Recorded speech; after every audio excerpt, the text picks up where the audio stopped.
Hello and welcome to Winning Saturday Night. I'm your host, Winning Reality. How's everybody doing? I hope you're all well. Yes, I've been pushing this one down the road a bit. I've had some things that needed my attention that were pressing, so I needed to take care of that real life stuff. And as we always say here, family first. How you doing, Suzanne? How you doing? Yeah, it's a wild world out there, man. Let me tell you, a lot of crazy stuff going on. Lot to talk about tonight. We're just going to kind of take it easy and chat with each other. I got some announcements to make, but here's the first thing I want everybody to know that's out there. And if you're out there, say hello. So I know you're out there. I know it's kind of late and kind of last minute notice, but there's a method to my madness. I did put a link in the chat. It's pinned to the top. It's the Rumble side of the stream. And I want you guys to be ready to move to Rumble at a moment's notice. So if we need to move over to Rumble, we're going to do it real fast, and we're going to finish the show over there. Just be prepared for that and get that link ready. So I'll let you know. Right now, I'm just kind of keeping an eye on the board here. Anyways, yeah. So it's been a crazy night. I've had to get some things straight here on my end. I got a friend in crisis, and he's taking priority right now. So I need to get straight with that. Hey, T-Rex, how you doing, buddy? How you doing? Yeah, so I was telling everybody, just keep that Rumble link handy, because if we need to switch over, we're going to switch over tonight, all right? So I didn't have much of a show. I think we'll just hang out and chill, and I'll just come up with some stuff, and I'll play it, and we'll talk about it, and we'll do that kind of thing, all right? But also talk about the channel a little bit, what's going on, and so on. Quite an eventful week this week. And all I can say is that when you think you need to make a change for the better, just do it. Just do it. It's a good thing, man. It's a big world out there full of a lot of people. And sometimes, things come to a point where you just need to move on, and just do it decisively, and do it confidently. The real people in your life will be there for you. And that's the truth. That's kind of the theme. And if I could change the theme of the week, it might be that. Because wow, how lucky am I to have such great friends, and also to have had some of the experiences that I've had. I talk about inner faith a lot, and just knowing that good or bad, right or wrong, what's going on right now is for the best down the road. And you just got to keep believing in yourself, and you got to keep that inner faith, so the rest of your world doesn't crumble around you. And part of that inner faith is just knowing that, there's a balance to this universe, there's a balance to the world, and things are going to have ebbs and flows. It's like a roller coaster, man. You're going up, you're coming down, you're going up, you're going around the curves, you're doing loops. That's life. Life is like a roller coaster, and you got to take that ride, man. You got to take that ride. And that's what the beauty of being alive is really just being on that ride. Think about it. If everything was always great all the time, then how would we know that it was always great? It would just be normal. It'd become normal, right? And then what happens? As human beings, we can't really conceptualize that, can we? We always need something to compare it to. And those ebbs and flows that we go through in life are what help us realize what the good things are. And that's one of the biggest lessons I've learned in life, at least. People get so caught up when we're down at the bottom of the roller coaster, get caught up in that, and lose our inner faith, and start losing our self-worth, and losing our self-esteem, and losing our self-confidence. And then we're just down there waiting, going, man, what is going on? The whole world. And then we look for outside of ourselves to find some reason to blame it. It's the government, it's this person, that person, it's something else. But really, it's us. It's everything starts right here in your mind every day.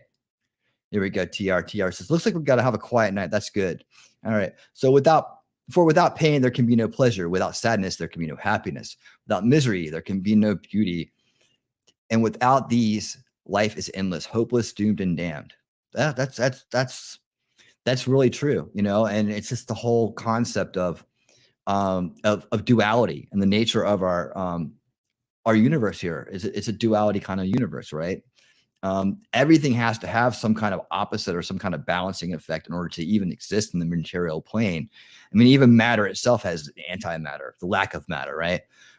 But even more so, um, everything kind of has this dual purpose. And I believe that our purpose in life is to navigate that and to come out on the other side still standing in the light.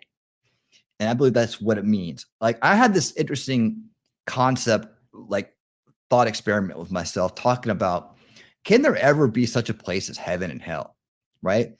And I asked this question because of this dual purpose of the universe, the dual nature of the universe. You know, can there be a place where just nothing ever goes wrong and everything is great all the time, right? Can there? What is that? What would that be like? Would it really be heaven? I don't know. Can a human being conceptualize that? What about a place where there's nothing but pain and sorrow and misery and so on and so on? You could eventually get used to that too. That would become normal too. So I started thinking to myself, maybe heaven and hell are really places on earth, right? And it's the decisions that we make that put us into that place, and we can easily move from one to another fluidly throughout our lives, depending on where our state of mind is and what's going on with us and how we handle it. Those who handle adversity well and learn from it can move on faster than those who wallow in it and devote their life to being um, a victim instead of a survivor. Big difference between those two words, right? A victim is someone it's still happening to. A survivor is someone who's come through the other side of it and understands what they've been through. And that's a big part of that cycle of abuse we talk about on unveiling reality too, is understanding those positions that we can fall into as one or the other. And it's most important though, is that we realize that there's going to be times that when things aren't going right. It's going to be times when we do lose our inner faith, but just to know to get it back, right? There's going to be those times. But with these tools that we talk about, these ideas, we can use them to help get ourselves through these times. I was talking to a friend recently about recognizing your challenges when they're in front of you, right? Calling them out as they happen. And then I've noticed that, and it's something, let me give you a simple example. Like you constantly are forgetting your keys or you're forgetting something that's important and it's costing you time, right? And you're constantly being taught this lesson about you need to put your keys where you can find them. You need to put your keys in a certain spot because you're going to forget if you just leave them laying around, right? And what the cost is tardiness, right? You lose time. You're late for things because where did I put those damn keys, right? And then you learn I'm being taught like a lesson of responsibility here, a lesson of keeping myself straight, organization, whatever that is, right? And then you find a place for those keys, right? And then every time you come home, you put those keys there, and every time you leave, you pick your keys up from there. You just solved that problem. You're not going to have that problem anymore, and you're also going to find that other things in life that have been eating your time up because you weren't organized are now going to go away. You've recognized that lesson. You've done something about it. You've improved yourself. Now, a lot of times when you lost those keys, you were late, you were angry, you were mad, you were frustrated. It had an impact, right? Negative, negative, negative. That was the universe trying to teach you a lesson, trying to say you need to do this better, right? And when you learn that lesson, you were rewarded. You got your time back. You're on time. You feel better. Less anger, less anxiety, right? Benefit, benefit, benefit. All raising you up, right? That's what it's about. And that goes down to the bigger lessons in life too, when it comes to people and how people treat you and how you treat yourself, right? Those bigger lessons are there too. So when they're in front of you, take the time to look for the lesson in the bad times, in the dark times. Look for the lesson, what you're being taught. Don't think it's all coming from the outside. It's mostly about you.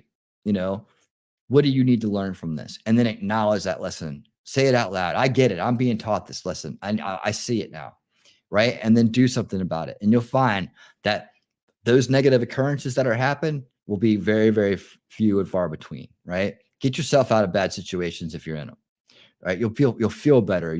Things will go better for you, and you'll get less of those situations as you go along. That's the beauty of life, and that's the beauty of duality. So, that's just some opening thoughts there about that, and it's just occurring to me because of a lot of the things that are going on in my world right now, online and off. Another is listen to that little voice, man. Listen to that little voice, because my little voice told me about a month ago to get in touch with one of my friends, and I hadn't talked to him in maybe 25 years. All right. Yeah. How about that, huh? How about that? Hmm. um, and if they decide to come, that's when we're gonna hop the rumble. Okay, we're not gonna play that game anymore. Oh, spend the money. Anyways, they anyways, I just listened to that voice. I reached out to him just to say, "Hey, how you doing?" Turns out he wasn't doing so hot. Turns out his whole life had fallen apart. Turns out he was in a bad place, and he wasn't. This world wasn't looking too good to him anymore, and he was trying to numb himself out and forget about it. And that had gotten to him too in a way like I'd never seen. And this is a guy um, that I went to college with, and that was one of my very best friends there. And I kind of like helped him break out of his shell, if you will. Um, and he's always thanked me. Well, I don't need thanks, but he's always thanked me for that. And I don't know if he should or not, but it's just I saw an awesome person, and I wasn't about to let him sit there and rot, and waste his college career hiding in a dorm room, and then always going home and just not having the same experience. Now, was I right or wrong for that? I don't know, but he ended up becoming a very, very popular, well liked person in our scene there, and he ended up getting married right out of college, and I figured everything would be good for him. But that life and things can take people in different directions, and sometimes you get into bad influences and you don't even realize you're in them. And he evidently had fallen into some bad influence, and you know I called at the right time. And hey, oh my gosh, it's Nacho Kitty. Oh my gosh, Nacho Kitty, where have you been? I miss you. I miss you. Nacho Kitty's over on Rumble, everybody. Oh my goodness. Oh my goodness. Man, Nacho Kitty, come home, please. Come home, Kitty Kitty. Man, I got so many new shows I want you to come watch. And we picked up from the shows we used to do. It's called Unveiling Reality on Wednesdays. It's a continuation of what we started. Man, I've missed you so much. Please come back. Please come back. I don't know where you've been, man, but I've been asking anybody. I've been asking about you. I've been like, where's Nacho Kitty at? Where's Nacho Kitty? Did you just leave YouTube, or what's going on with you, man? Oh my goodness. Yes, yes. You've been missed because we're doing all this stuff, and you were with me for the early parts of it. And I want you to be here now. You still got your mods, you still got all that stuff. You're still here. I've been waiting for you to come back. Guys, I'm talking to Nacho Kitty over on Rumble. I'm very excited, as you can tell, because that's like a long lost friend coming back from somewhere. And I'm like, where are you? She was, hey, Jacob, how you doing? Nacho Kitty is like the first mod. She was the first one here, always hanging out with me in the beginning. And man, no, you've been missed, dude. I don't know if you know that or not, but you have been missed. I don't know. Maybe I lost you during the hiatus, and I just haven't seen you since. But I'm glad you found me tonight. Wow, so cool to see you. So cool to see you. Yeah, man. I hope you come back, and you have time to join me at least on Wednesday nights, for Unveiling Reality. That's, the whole thing. You got to see the board. We've got a board now. We've been putting everything down and mapping it out. We got a whole new approach to this thing. And you were there from the beginning, Nacho Kitty. I stream it on Rumble too. So if you just Rumble, that's cool too, but just be there. I want you to be part of this. Jacob, what's up, buddy? How you doing over here back on the YouTube side? Jacob, man, what's up? Always a pleasure, sir. I'm so happy you're here. Yeah. We're just talking about life right now, and talking about my friend, and how things sometimes, even people you think are going to go on and do great things can run into some problems and not be able to get themselves out of it. And I listened to that little voice, and I called him, and I said, what's up? And as the conversations went on, I started to figure out that something wasn't right there. He had some very paranoid delusions going on, and had gotten himself in some weird situations, and he was estranged from his family, and a lot of things, man. A lot of things got heavy, and then I kept getting some weird messages from here and there, and I didn't realize how. Yeah, there she is, Nacho Kitty. All right. Oh, I can't believe it. You're home. You came home. Kitty came home. I'm so happy you're here. I'm giddy, man. I'm giddy. Oh man, dude, it's so good to see you, man. I hope you've been well. I hope you've been well. I've looked for you on other streams, but I'm so busy with this one, I don't get out sometimes. And man, I'm so happy you're here. I'm so happy you're here. Um, say hi to everybody. I'm sure you know everybody, but everybody, not your kitty. All right. Yeah. So anyways, he was he just kept shooting me some weird messages. And one night I just replied to him. I said, dude, I really feel terrible about the place that you're in right now. I was like, I don't know if my friends have been telling me, dude, you didn't have anything to do with this, but I was like, I don't know if I pulled you out of the way, you should have just kept going home and not hanging out with us crazy music party people and stuff. And the although he became so popular, like I said, he became so popular and so he became healthy. Actually, he got in shape and cleaned his look up, and he became a great person. I mean, he already was a great person. I'm just saying he became a known person, a really well liked person, and probably even more liked than me, man. He was an awesome dude. He's just a great guy. Always would be there for you. He had this truck, and he'd show up with that truck and help you do anything that you needed help with, just on a one phone call, and he was there. But I said, I want you to know, man, if you want my help, I'll be there for you in 1 second. Hey, Boats, how you doing? Welcome to the stream, man. I said, I'll be there for you. I said, life is better. Sobriety's better. Family's better. Success is better. Everything's better on the other side of this thing that you're in right now, man. So if you want my help, I'll be there for you. And he just wrote me back and said, I'll take the help. And so I started working on that. And as I'm working on that, I contacted some of my other friends from those days, and that were really solid dudes. It was the most solid dude I knew. I contacted, who actually was one of his best friends as well. After I had introduced him, and he got in our scene, and he's doing extremely well. The guy I'm talking about, and then so he's helping me out, and he's someone I can rely on to balance out my optimism and my empathy, and I tend to believe people and give them a lot of chances and give them the benefit of the doubt probably more often than I should. And people like him help keep me, on track, although he's, just as upset about what's going on as I am, because I started receiving messages indicating that he may not feel like he needs to be here anymore, if you can follow that drift right there. And that scared the hell out of me. So we've been working together to put a plan together with another one of our friends who's super solid as well. And I've been researching. He didn't really want to give me his address, my friend in crisis, even though he wanted the help. So I kind of had to go, do some identifying and locating. But I found him, and he's like, oh yeah, I'm there, and this is where I'm at. He's on a farm. He's like way deep in the farm. And I found his parents, and I contacted them, and we had a conversation about what's going on with them.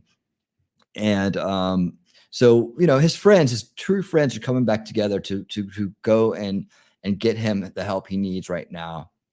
And so that's what I've been doing, and that's really what my night and my day has been like today.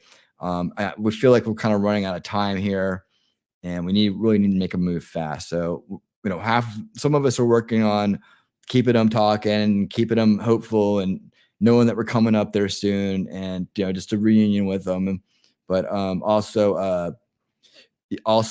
other friends are working on, okay, what are we going to do when we get there? Are we going to take them? What can we do? He says he wants to help. He also says that he's in a situation where he's not feeling lively, if you understand what I'm saying. And so we're trying to put our heads together to figure out how to do this.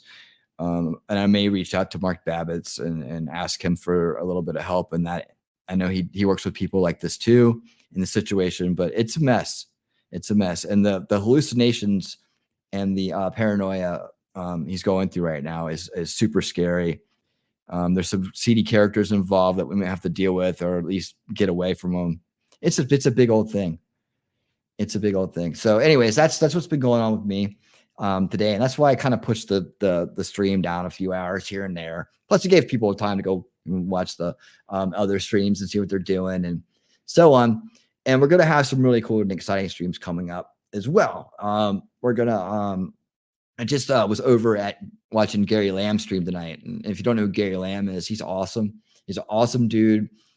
Him and his wife are doing some incredible things in the Black community to be that role model leadership we talk about in solution culture, to be that that much needed leadership roles that they, instead of the ones that are getting the radicalized leadership and the divisive leadership and the bad example leadership. They're the role model leadership. They're talking about keeping that family together. They're talking about being there for the kids. They're talking about making good decisions when you're young so that you could have that solid, healthy family when you get older. They're talking about some great things over there. And I'm excited because I did finally get in touch with Gary.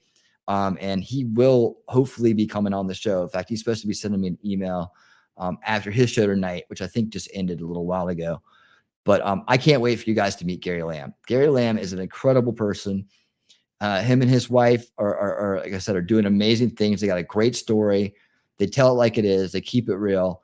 And they got a whole panel over there of people like them that are building that role model leadership for the Black community that is so much needed right now as part of generationally repairing the division that's going on in this world. And that part starts, and they know it starts with them and their community getting it right. And it starts with us in our community understanding it too, and not falling for the gimmicks that are out there, but only working on true solutions and putting our energy in the right place.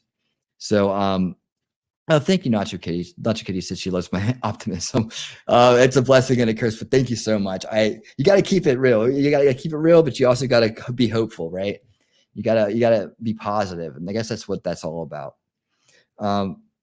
Sometimes it gets me in trouble. Sometimes I give out a few too many chances. Sometimes I give out the benefit of the doubt a little bit too much. And it's kind of it can be a blind spot sometimes. But yeah, I guess I enjoy being an optimist more than a pessimist, and I really strive to be a realist, as best as possible. So, so what's everybody been doing tonight? Talk to me, man. We are, we got that coming up, and we have part 2 of our great show from the other night on Unveiling Reality, Ancient Aliens, Real or Grift, where I had Shizzy Wisna and Caitlin Comets join me, and we had a blast. That was absolutely so much fun. So, and it's a very long documentary. We divided it into 2 parts. So next week on Unveiling Reality, we're doing part 2 of the Ancient Aliens debunking, and we're just going to continue to have a good time with that. And then we're going to move on to dive in deeper into the UFO rabbit hole, and we'll hopefully have guests like Kaiser Pineapple in the future, who puts a lot of work and effort into that sphere of investigation. And we'll kind of be breaking that down. There's a lot of things that I cover that he wasn't aware of when we first met, so it'll be a lot of learning from each other about stuff, because he's on top of some of these UFO UAP stuff that's out there, where I'm focused on other things. And he's going to be breaking down some of that. We'll go through, and we'll have some really good discussions about hopefully some of the what is going on, how much of it is real, how do we look at things like that and discern them, right? How can we do that? So also my good buddy Thermo, you guys have seen Thermo. I've done a show with him before. We're going to be doing something here in the future too. It's going to be a surprise, so stay tuned for that. And oh yeah, by the way, next week this show will start at 8:30, so just FYI, it's going to start a little bit earlier. And yeah, it will be pushed down the road. It'll be at 8:30. So yeah. See, Nacho Kitty over on Rumble says all traits are blessings and curses. Yep, absolutely. Yeah. That's the balance of life, isn't it? It's like you get Superman can have all those powers, but then there's kryptonite. Yeah. There's a fine line between optimism and naivety. And I tend to fall on the naivety side. I can't say that word for some reason, unfortunately. Yeah, that's just all that is, TR, is that's just you're young, right? So it's just experience, and as as you grow and get wiser with age, you'll find that you are able to, you've already experienced so much of it that you'll be okay in that department. But yeah, we want to believe for the best in people, don't we? We want to be, we want to hope for the best. We want to believe that everybody's striving to better themselves. At least that's how I come across. That's how I think of it. Um, and I think that's what gets me in trouble, because that's me, right? And it's like I want to constantly try to improve myself. I'm willing to humble myself in the face of mistakes and learn from them, and make myself a better person for it, because that's what life is. That's what life's about. The greatest glory. Here we go. Boats says our greatest glory is not in never failing, but in rising every time we fall. Absolutely, absolutely. That's what yeah, absolutely. And that's what I believe too. It's how you pick yourself back up after you do fall, right? I tell my son that all the time too. I say, the reason why we have this foundation we talk about of self-respect and family here in our family is that I know that when you're out there, if you understand this, whenever you fall down, you'll have that solid foundation to pick yourself up from. So I take it a little bit further with that. I'm teaching it to my son, but it means the same thing, right? It's not about the fact that you fall; it's how you get up after you fall. It's how you better yourself after you've fallen, right? It's all about that, and that's what makes a real human. That's what makes humanity what it is, right? There's some people that never can get that, and they fall into dark places and do dark things, and that's sad. So we hope that they, optimistic here, always hoping that they can come back around and figure that out one day, and better themselves and become a better person for it. There's nothing better than a success story. There's nothing better than an underdog story, right? That's why I believe in real justice, and I believe in, that if people pay their dues, and that they deserved second chances. They deserve a chance to get it right. Because if we don't give people that chance to get it right, there really isn't any justice in this world, right? It's just okay. You one time, because some things are unforgivable, of course, right? Um, but some people would argue and say that even the worst things can be, maybe not entirely redeemable, but somewhat redeemable. Like the prisoners that are doing a hard time for bad crimes, they find God and they turn their life around. They try to live a moral life the rest of their life. Does it take away that terrible moment in their past where they did harm to others? No, it won't, and it can't. That's not the way the universe works. But however, there can be some kind of redemption in that for them, maybe way down the road. And if they're sick, then they realize that they can take themselves out of situations and away from society to the point where they can't impact others. Do they still have a problem? Are they still, do they still have a past with something bad that happened? Yes. But the fact that they were willing to remove themselves from potentially ever harming anyone ever again, I think, at least in the universal sense, there's some redemption there for them as well. It's hard to believe because some things are just unforgivable, and I could think of about a million reasons not to forgive somebody for things that they've done. But hopefully, I think in the bigger picture, like higher than all of us and higher energies, I've been using these terms lightly. That there, and there should always be a path to redemption or some kind of justice in the end. Like, someone who did a crime and did their time and is out should be able to start their lives over. Um, you know, as long as it's not something so detrimental to society that they're a risk for others, right? And of course, if they did do something really, really bad, there's certain situations they should never be allowed back into. So just to make that clear. Um, all right. Well, I almost thought that I was gonna say we should stream swipe Gary and his crew over there for a minute, but I think they've already kind of packed it up over there. They streamed for quite a while, but I was over in that chat having a good time talking to him. So I'm looking forward to getting Gary on. Like I said, you guys are gonna be amazed at how cool he is, and how based he is, and I wonder why you'd never heard of him before, and run right over there and subscribe to him. Amazing dude. He's got like 82,000 subscribers too.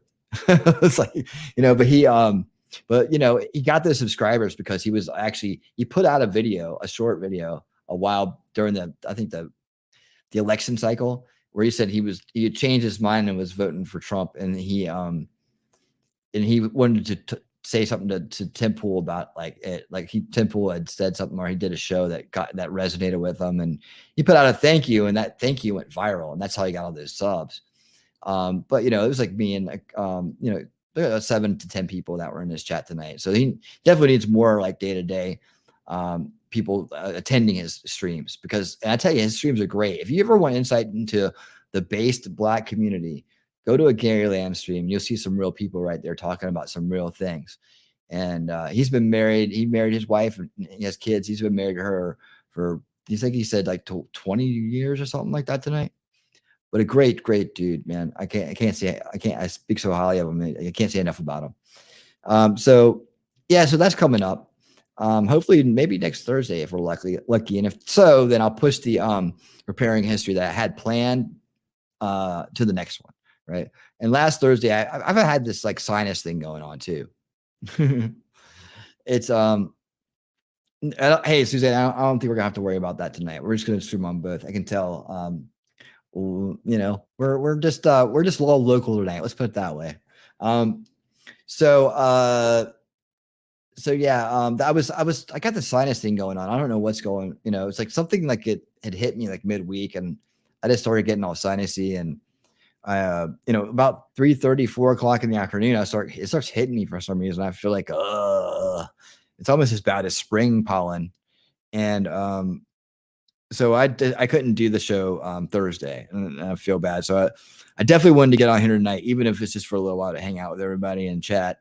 I do have some cool stuff we can look at. So I'm looking at that while I talk and trying to pull it up. I keep a special playlist just for this show of things I can pull up, and just they're off the wall kind of things we probably haven't looked at before.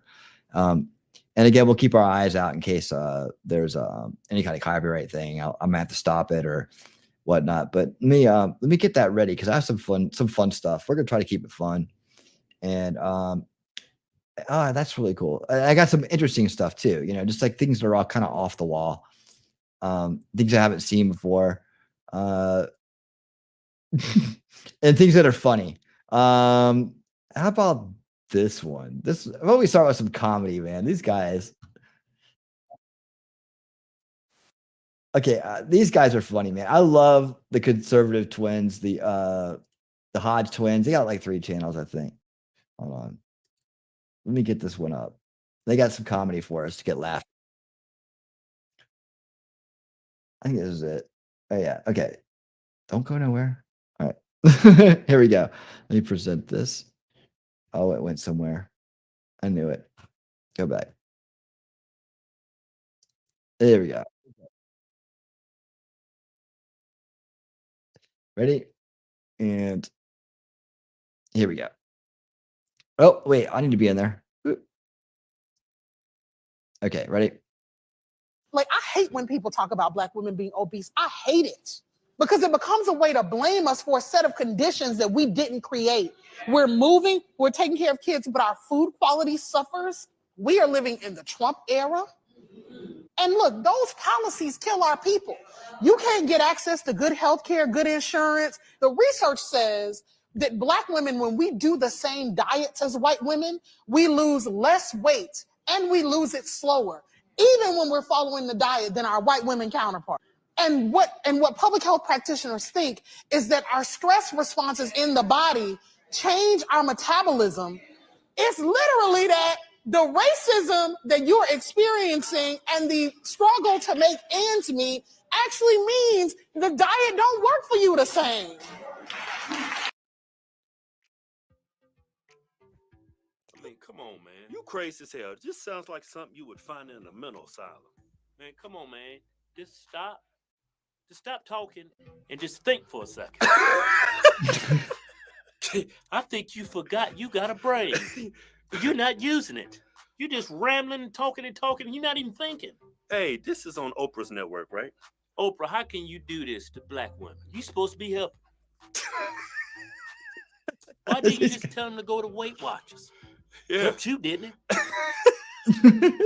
You got these women on your network talking about the food's been modified to kill Black women. Look here, this is a perfect example of groupthink. When you surround yourself with a bunch of idiots, they Mhm. then turn you into a moron. How is this Trump's fault? Come on now. Because your lifestyle. You eat too much. You're not active. Did you know that? Do you know what a calorie is? Yeah, what's a calorie? Do you know? Do you know what a calorie is? I bet you don't. Look here. I bet you know what a Whopper is. I bet you know what a Patty LaBelle sweet potato pie is. I bet you know what a roll is. Some biscuits, some gravy, fried chicken. I bet you know what that is. Look here, I bet you, Chinese food, orange chicken, fried rice, chow mein. Take some of that sweet and sour sauce and dip your egg roll in there. I bet you know what some baby back ribs are. Bet you know what some collard greens, that hog moss, and about a can of pig fat in it. You sitting on TV telling black women they're not good as white women. Yeah. Are you crazy? You actually saying white women are physically, genetically superior to black women. Why is it when I see us, professional sports, it's dominated by black people? Sprinters, track and field. And y'all saying all this nonsense, you got a skinny black guy on stage. He right there looking at y'all like, man, oh my God, I ain't gonna say nothing. I don't want to lose my job. Look here. Look, everything's based on genetics. I've seen black women skinny. Yeah. They could eat whatever they want. Cannot gain a pound. Cannot gain a pound. I've seen black women where they just look at a sweet potato pie and gain 5 pounds. Yeah. I've seen white women can't gain no weight. I've seen white women just look at a bowl of potato salad and they gain 30 pounds. Yeah, it's all based on your genetics, your lifestyle, your food choices, and how active you are. Yeah. Some people just gain weight easier than others. It doesn't matter what your race is, both black and white. It doesn't matter. Look, you want to lose weight? Stop eating. Yeah. Don't eat for 2 weeks. Watch how much weight you lose. Make sure you drink water. You will. That'll kill her. Look here. Cut back on how much you eat. Exercise. You'll be amazed at how your body will change. Like when I was 34, when we first started exercising, I was like 255, 260. Now look at I'm much older. I'm 215, chiseled, rock hard, muscle. You know what? What changed it? It was his lifestyle, his food choices. He got active. Oprah, what are you doing to black women? You started that network to help people. You're using this network to victimize black women, swole black women. Instead of giving them help, giving them an exercise regimen, hooking me up, I could have worked them out. Yeah. All our charges about $1,500 an hour. Y'all, you pay it, I take care of. Come back in 90 days, they're gonna be a new woman. Yeah. Y'all crazy as hell. Yo, you trying to tell me the government, society is trying to kill black women? Look here, this is amazing. This sounded like y'all was in church. The swole woman was the preacher, and everybody was agreeing with her. Nobody had any pushback. Yeah, you fat because society's made you fat. It's not that Twinkie you eating. It's Spoons not that made me slice fat. of pizza you eating. It's society. It's not your fault. It's not your fault you up 2 o'clock in the morning eating a gallon of ice cream. It's Trump's fault. That's Trump's fault. It's white people's fault. Yay. It's not your fault. We need God. Yay. It's Trump's fault. Yes, law. It's Trump's fault. It's Trump's fault. We need Obama. We need Obama back. He gonna make you thin again. He gonna make you thin again. He gonna make your body great again. Man, y'all crazy as hell. All right, man. There you go. Opening up with the Hodge twins, man. They gotta be a thing. They gotta be a regular guest on the show. TR Truckett says, I lost 32 pounds in the last 3 months just by cutting calories and walking like 30 minutes and doing some push-ups and some sit-ups. Hell yeah, man. You can do it, man. You can get in amazing shape at any point in your life. In fact, I'll tell you guys a little secret. I'm actually getting in amazing shape, right? It took me a while to get back on it, and but I'm making big goals, man. I'm making big goals, and I'm getting back in shape, like never before. Like I came up with my motto today. You got to have a motto for your thing, and you needed a good montage, a musical montage to go with your workout, right? So, like in a Rocky movie, right? When he goes from like down in the dumps to ready to win the championship again. You got to have your training montage in your mind all worked out, right? So mine is basically to be make 28 great again. Like when I was 28, I always think about 28 as that was the dude, that was the version of me that really just was like hardcore working out like all the time. It was like just, I found the secrets and everything. Not that I wasn't that out of shape ever, but it was just when I was 28, I got into more amazing shape than I've ever been. Let's put it that way. And I look damn good. And that's the way I want it to be again. And I know that at any point I can get back there. I just had to do it. Oh man, it's been a while since 28, but I can do it again, man. I can do it again. So that I'm calling that 28-year-old in me back out. I'm saying, come on, I need you. He's still in there somewhere.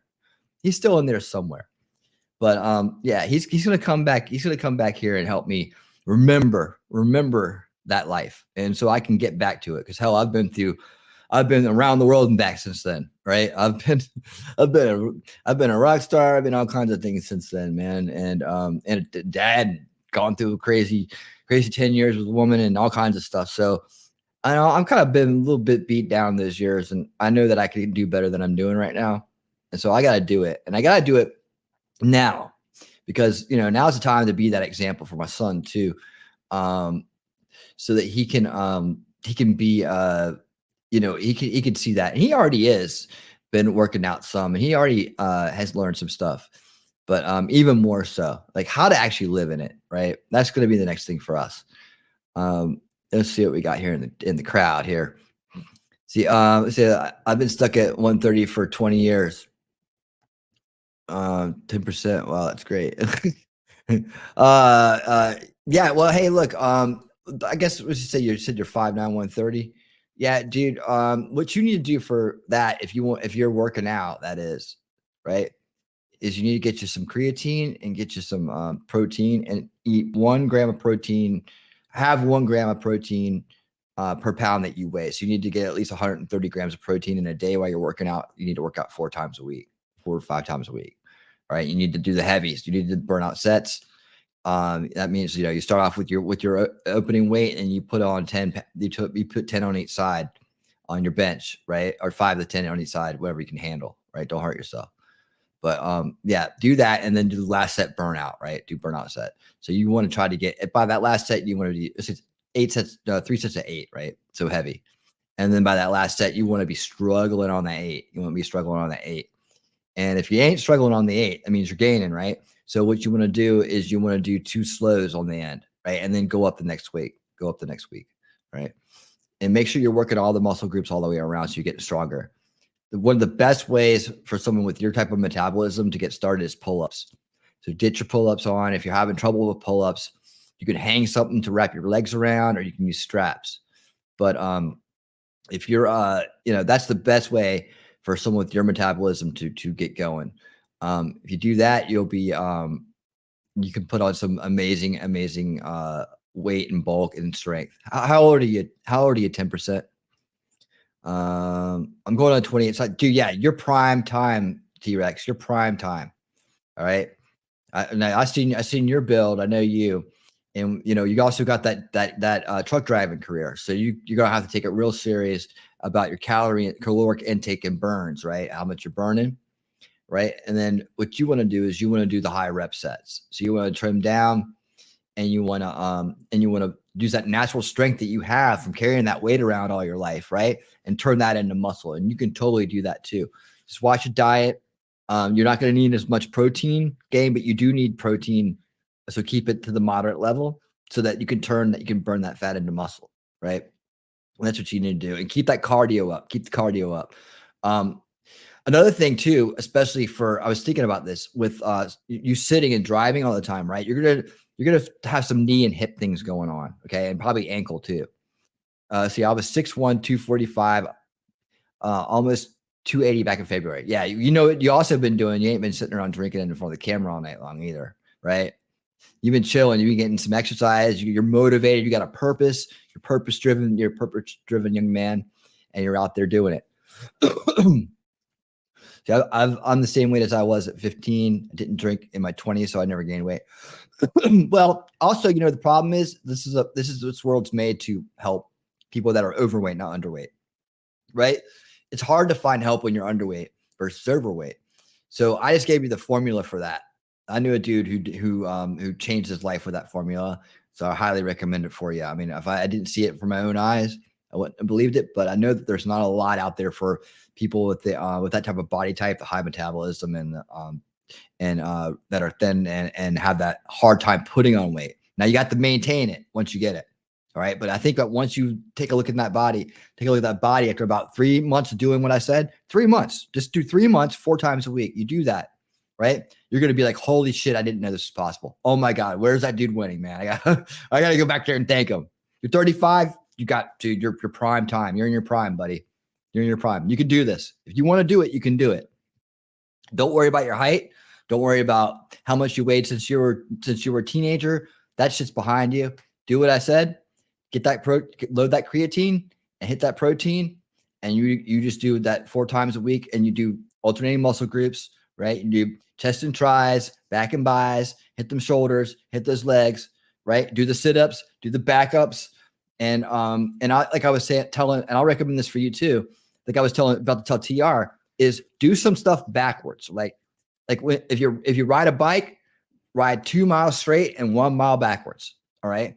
If you run stairs, walk backwards on the treadmill. What you're doing is you're building up your knees. No, people don't work the back of their legs. Like they just let them go. They think to do some hamstring things here and there. Go out there and check out a guy named has a channel called Knees Over Toes. Go look at his story and you'll see what he did. He kept it. That's how you keep your knees, your hips, and your ankles straight, because people don't use the back of their legs. Right? You're climbing forward, right? You walk, you're walking forward. You run, you're running forward. You're biking forward. But no one's ever using the back. You have to focus on the back, right? To keep those joints and healthy. So do some backwards exercises. Walk a mile backwards, right? On your treadmill. Ride a couple miles backwards on your bike, your exercise bike. Walk up the stairs backwards.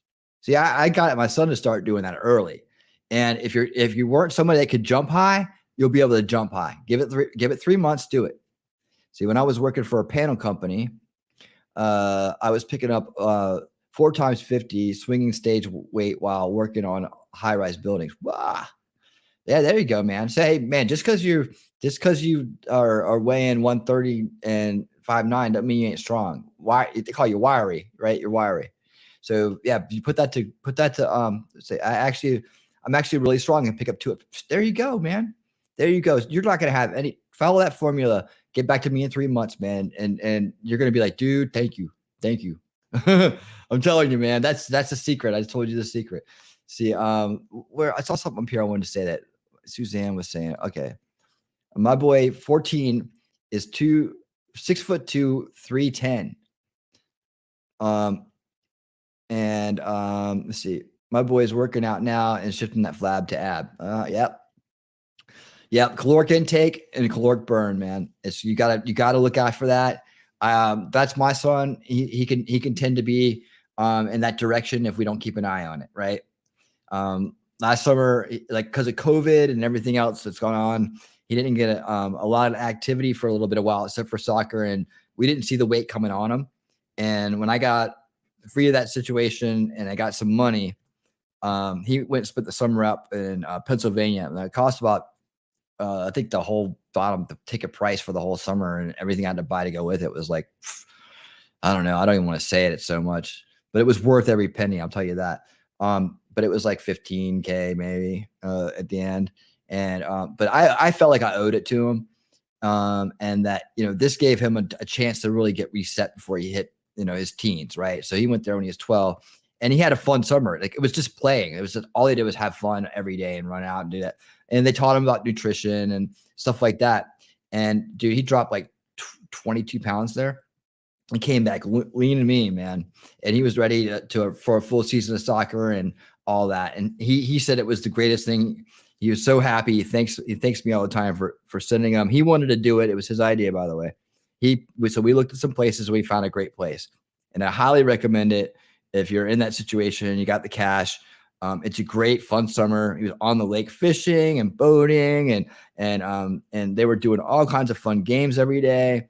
I mean, they basically burned the calories off, fed them good food, and they didn't even realize they were losing the weight. It was amazing. It was totally worth it. I'm telling you, it's the COVID with the lockdown and stuff we went through. A lot of kids fell into this bad place where they weren't burning enough calories every day because they were inside, right? And then that's the way we did that. So and we had to do that way. We tried other ways and this wasn't working. I wasn't good enough to help them through that in this situation. But a summer away, just to go have fun and play with some new kids, man, that did it, man. So now he knows. Now he watches it and he keeps his weight in the right spot. He's on top of it. He weighs in. He does the exercises when he needs to do exercises. He gets on there and does exercises, stays active. And now we're going to go to the next level. Now we're going to go to weight training, lightweight training for him, heavyweight training for me. And then, get him into start taking that next level. I'm ready to teach him wrestling. I used to wrestle, so I'm ready to teach him to be a wrestler. He doesn't go to public school, so that makes it a little bit more difficult. What state? Oh, Pennsylvania. Pennsylvania is where it was. It's north, up in the top of Pennsylvania is where he went. Nacho Kitty over there on Rumble. Thank you for listening over there. Yeah. So let me find something else to pull up here. But that, man, I tell you what, it's nothing like it. I just a few weeks I've been back at it doing it. I'm already starting to feel better, even with the sinus stuff. I could feel my body feeling better. I can feel more energy. And I'm looking forward to looking 28 again, man. So I'm gonna get there. And yeah, you're right, T-Rex. Maybe that's what I'm gonna pop on the camera. Nah, it'll probably be longer than that. But yeah, hey, look, man, it ain't about looking good on camera for anybody else. It's about my health and being a good example for my son. And it's about living long and seeing those grandchildren, man. You feel weird not working out, good. Keep that in your head, man. Keep that in your head. So they say it takes about 3 months to build a habit. Yep. We worked out on my son's, we actually had down to the days. I wrote that on his whiteboard one time. Habit. That's where these gym bros are talking about no days off. If you can build the habit of working out for 3 months straight, you're gonna. Yeah. I tell you what, in 3 months is where you see your biggest gains. I mean, seriously, I remember when the difference in my arms after 3 months with it, when I was working at 28, I was like, holy crap. I had to take a double tube. I thought I was hallucinating when I looked in the mirror. I didn't even notice it. And one day I did a flex and I was like, holy crap. Am I seeing this right? I was like, dang, man. They weren't, shabby before, but man, I didn't even realize I could go that far. Let's see. If a person takes protein, it doesn't convert into energy. It would cause protein poisoning. Well, yeah, you should be working out with that. I don't know about protein poisoning because that's all I eat. I love me some steaks. Love me some steaks. Ask anybody. I'll kill a porterhouse in 5 minutes. But honestly, get the whey protein. Right, make yourself a shake and then have regular meals with chicken, pork, steak, whatever, and some vegetables, some salad. Right, do that. And then when you need to get to that 130 mark for your grams per day, that's when you use the whey proteins, right? You can have one in the morning, one in the afternoon. And like you said, you could put other things in there. Like, you can eat blueberries, raspberries, strawberries, oatmeal, yogurt on top. Yeah, all that stuff. Gives you more energy than a pot of coffee. Yeah. As far as caffeine, get away from the sodas, high fructose corn syrup, all that crap. As you guys might know, the show is unofficially sponsored by Body Armor Edge. Body Armor Edge, and 4 delicious flavors: grape, blueberry, tropical punch, and strawberry.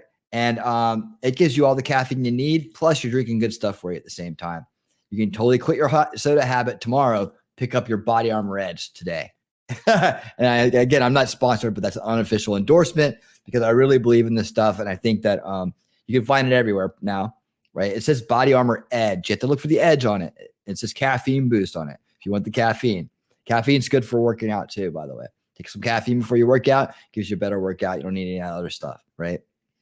Yeah, so let me dig around here. Great talking tonight, guys. Thank you so much for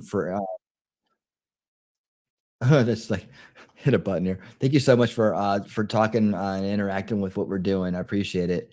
All right, let me see what else I got here on the almighty list. I told you guys I wanted to show you about the flying cars, right? Let's look at some flying cars. I'll tell you what. Well, now I'm going to do it this way. We're going to look at flying cars, because I think flying cars are coming, and it's part of our future here, right? What's going to happen? Can we have flying cars? Is it ever going to be like the Jetsons? I don't know, but I know there's some people out there trying to make flying cars and flying in different individual flying, devices, right? So there's a lot of ways to fly in this world, and it's not just jumping out of a plane. Now, let's start by looking at, let's see, top five. I got a bunch of these in here, by the way. I was like, okay, this one, okay, this one, okay, this one, okay, this one. So, let's see, 15 future aircraft concepts that will amaze you, 15 flying cars that will change the world, top 10 unique flying machines that actually fly, 8 real flying cars that actually fly. What do I do with this? Let's see. I'm gonna pick the short one. All right, let's go with this one. I'll pick the short one because I want to do quick hits tonight. So we'll be no long video watches. We're just gonna do quick hits. But these are fun. And the reason why I don't need to boost on that one. Woo. The reason why I started looking into these is because of all these UFO UAP things that are going on, right? I'm thinking like, look, these things are out there. I know I've seen the personal flying devices, right? They're out there. Maybe that some of the stuff, someone has to own these. Yeah, thank you, Nacho Kitty. You should get. She says I should at least get a promo code. They should at least give me a promo code. I think that's what she means. And yeah, I need a promo code for them, man. Because I'm telling you, I just went to the store today. You can get 2 for $5. 2 of these big things for $5. And so I go up there and get I spend like $20 and stock up and come home, and I'm good for a few days on those. But it's literally all I drink. I just alternate flavors. That and water, definitely. So some of these things we see out in the air, I'm wondering if sometimes it's just rich people with these devices, right? I know sometimes this doesn't make any sense, but for other times, I'm like, somebody's got to have these things. They don't just make them not to sell them. They don't just make them for these YouTube videos to make money on them, So let's take a look at some of these flying cars and we'll look at some flying devices, and then we'll see this one by Toyota that's supposed to be revolutionary. But yeah, these things are really interesting. Let's take a look. Add to stream. All right, here we go.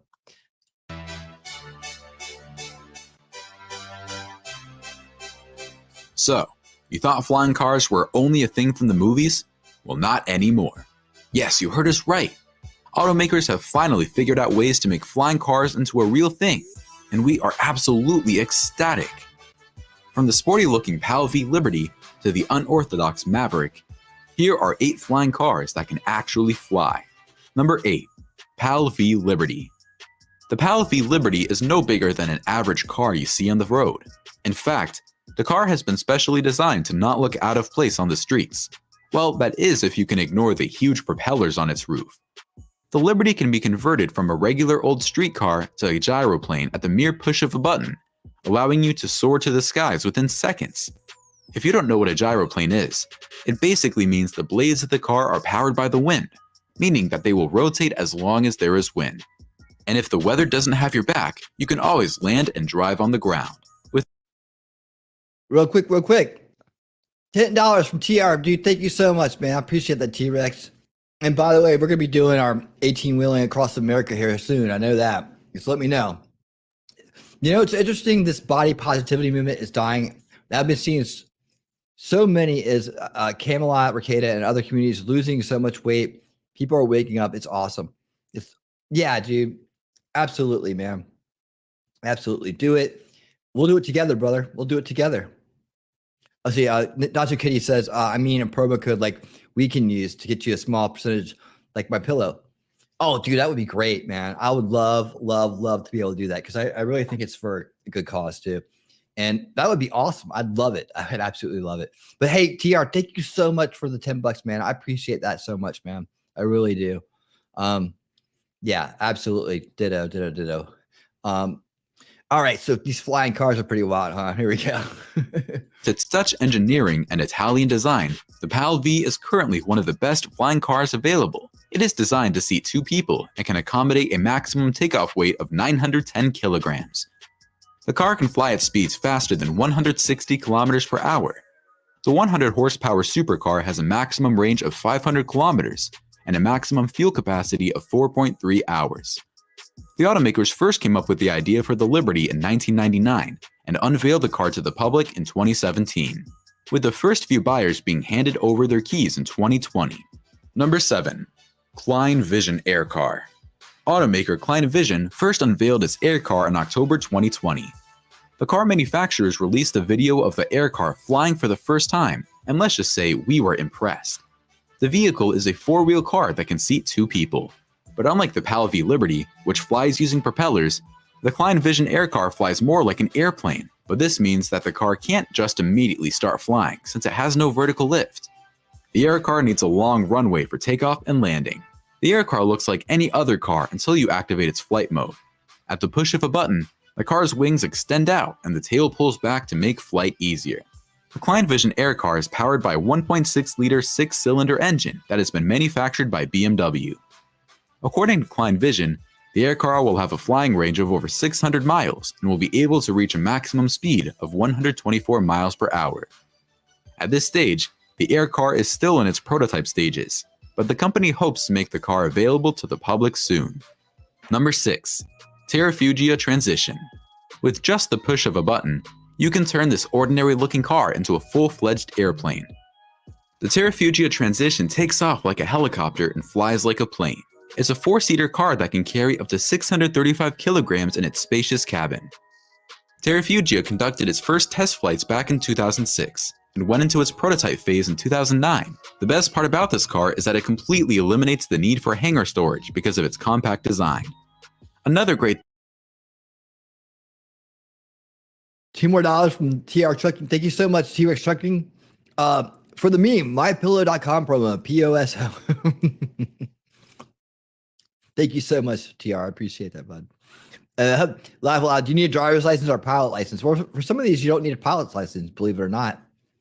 I knew the Jetsons were real. Now I need a Rosie. Oh, Rosie's coming. You know, that's what AI is all about. She'll be there. Yeah, so these things are so interesting. How many people here would get a flying car and be part of the flying car world? I can see some of these things being really good for like long distance, but probably not allowed in the city. So like you know, if you're out in the country, you know, these big long country roads, and you can actually sit down safely. Why not? Right? I would do it. It's really kind of a little sketchy, right? I guess the you have to be able to escape if something went wrong. Yeah, maybe you have like a ceiling you can't fly above. You have to be at least higher than the power lines, but not so high you'd be in real air traffic. Not me. 10% for the big guy says, not me. The trouble with flying cars, they will never allow a person to drive them, only be pods in the end. Yeah, you know, possibility. I think the rich people, like really wealthy people that can afford them, will probably get the luxury of being able to fly them or something, but you never know. I mean, obviously, there's going to need a lot of technology to be able to manage that from an air traffic control standpoint. I think, yeah, like you, I think that it looks a little bit fantasy, but I like the fact that we're trying to invent them, you know? And yeah, I know. Yeah, Susan, you could do that. I mean, think about it. How are you going to stop someone from flying across the border, right? Now you got to have extra security just for that. You know, jets ready to get up in the air or Apache helicopters or something. Yeah, there's a lot of things that can go wrong with the flying car. Of course, drones could do it too. People will say, well, you know, you can just drive up with a bus, or you can do it a million other ways. So why is a car going to be different? Well, they're a little bit harder to detect and stop. You know, like people getting shot down by missiles, maybe drone police things. I don't know. They'd have to have a way to take over the car and set it down for you.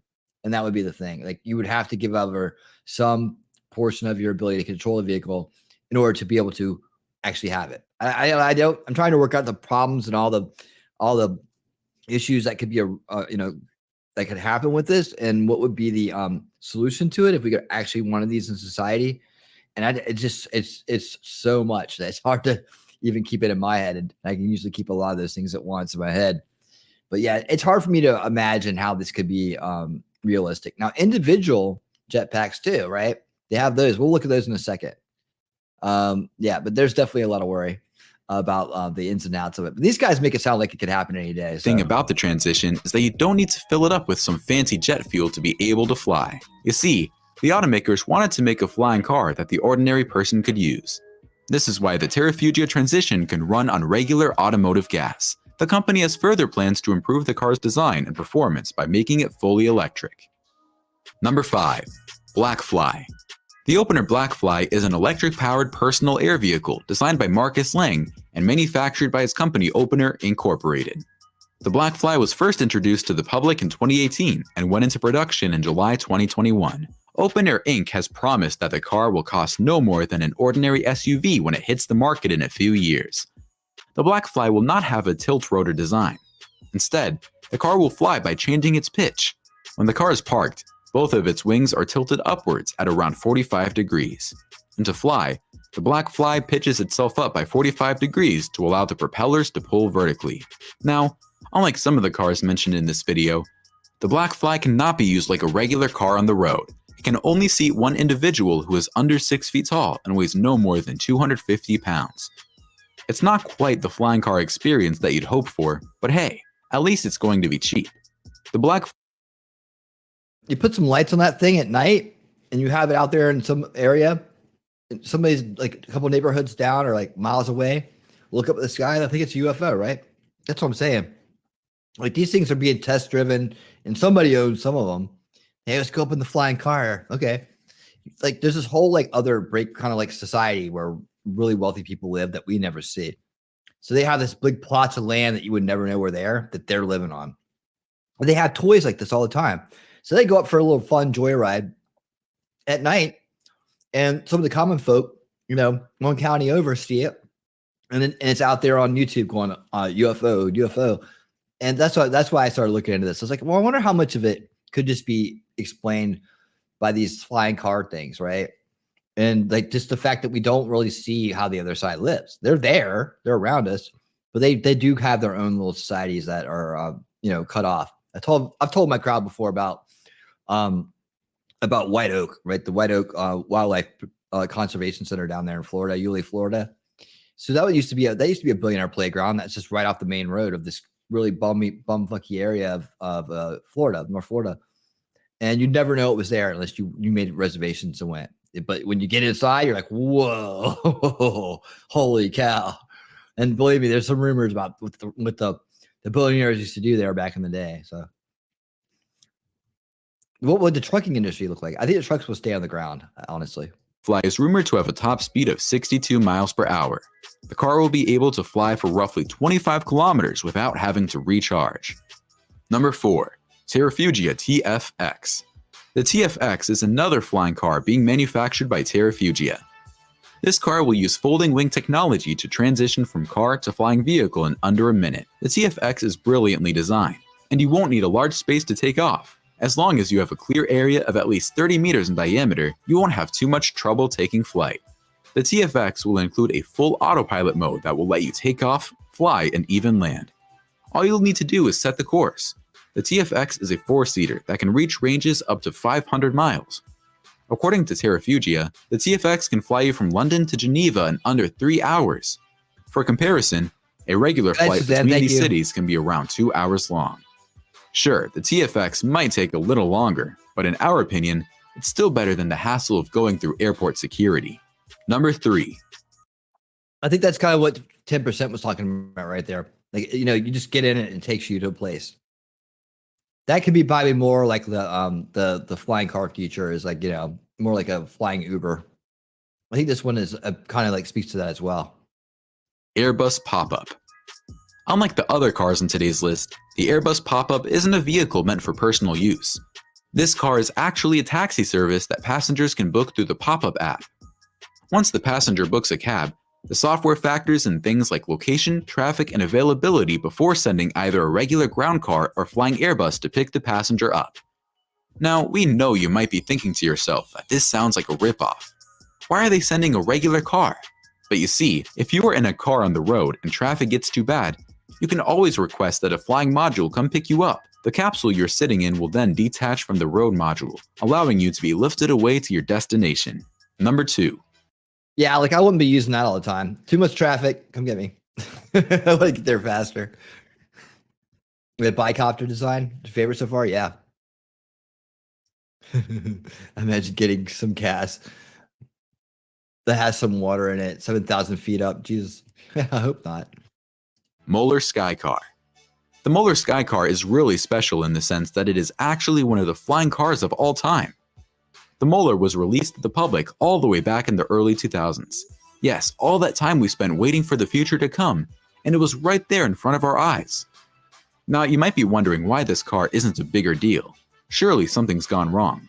Well, you see, despite being on the market for decades, the Molar Sky Car is not fly legal, which basically means that it cannot be FAA certified in its current state. The company has spent $150 million developing this vehicle, and it is currently available on eBay for $5 million. Also, anyone interested in buying this vehicle should keep in mind that it has never actually flown, and has only been hovered in the air while being tethered to a crane. Number 1. Maverick. Developed by the ITEC, Indigenous Peoples Technology and Education Center, the Maverick is one of the most original takes on a flying car that we've ever seen. You see, unlike the futuristic and cutting-edge cars on this list, the Maverick isn't powered by fancy propellers or wings. Instead, this car uses a parachute to lift itself off the ground. But that also means it needs a roughly 300 feet long runway to be able to take off. Surprisingly enough, the Maverick is FAA approved and is both air and road legal. The Maverick's design is so simple that it can be flown by someone with no prior experience in aviation. The vehicle has a 2.5-liter Subaru engine that generates 190 horsepower. When airborne, the Maverick can reach speeds up to 20 miles per hour. The Maverick is not intended for general use. Instead, this car is designed to be able to reach more remote locations where other cars cannot go. The idea is that vehicles would mostly be driven on road, but they would be capable of flying small distances over obstacles, such as washed out roads and fallen bridges. Now that's vision. Alright, do you ever see yourself flying a car? Let us know in the comments below. And by that, he's meaning my comments below. All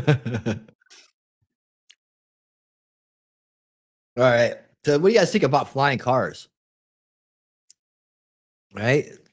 Could be an interesting feature. Again, I think something that AI and advanced technologies had to be in place for in order to handle. But some of these like services make sense, right? As long as we still have the freedom to travel, I'm okay with whatever other things are out there. It's that whole like when they say, it's the fear of them saying we can't ever decide when or how we travel. That's the problem. That's when we know we have a problem, right? So we got to make sure that doesn't ever happen. But a lot of it has to do with its individual freedom. And heck, maybe you could have one of these things just in case. One of those flying cars on your property look a lot safer than a helicopter in a lot of cases. Helicopters could be very, very, very deadly and mishandled even by pros. Can it's not, you go down, you ain't getting back up. I like to see some advanced protection on this thing too, though. Like safety measures, like I don't know, some of that, like have that foam or whatever, safety foam and Demolition Man. Oh, let me stop that now. Okay, so Tuesday I went to bed, so I'm not going to play the thing about the Juggalos, but I think I'd have to go to Rumble to do that anyways. It's an interesting little scene. So let me look at this here real quick. They have these individual. Now, if you can't fly a car, what about just flying yourself, right? What about if you just got yourself your own little personal flying device? What would that look like? And would you actually want to do this? So let's see. We got okay, I did that one. Unique flying machines that actually fly. Where's my I'm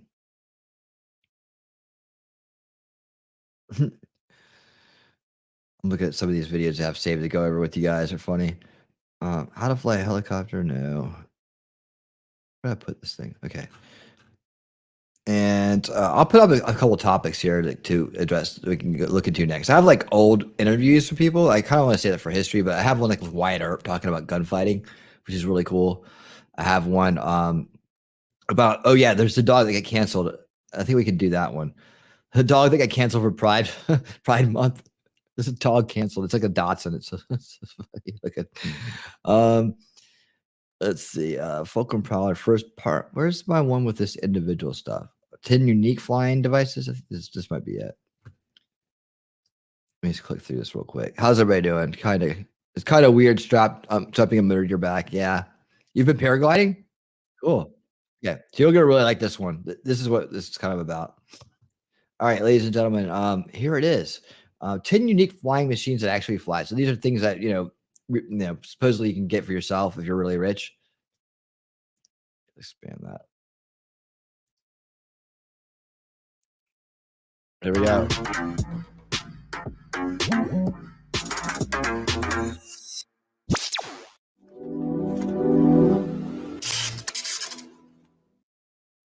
Jetman. Jetman is a project by Ides Rossi, a Swiss aviator and inventor, also known as Fusionman and Jetman. He is known for his flights using a jet-powered wing that he built himself. He has flown this wing over the Swiss Alps, the Grand Canyon, and the English Channel, among other locations. The Jetman project aims to demonstrate the capabilities of jet-powered wings and inspire further developments in this area of aviation. The Jetman project has received significant media attention and has been featured in several documentaries and news articles. Rossi's flights have been praised for their technical complexity and daredevil nature. The project's goal is to demonstrate the capabilities of jet-powered wings and inspire further developments in this area of aviation. The jetpacks used by the Alpha Jetman team are custom-built and use 4 jet engines to provide lift and propulsion. They are controlled by the pilot using a joystick and can reach speeds of up to 190 miles per hour. The Alpha Jetman team performs a variety of stunts, such as flying in formation with other aircraft, performing acrobatic maneuvers, and flying through rings of smoke. They have performed at air shows and events around the world, including in Dubai, Singapore, and the United States.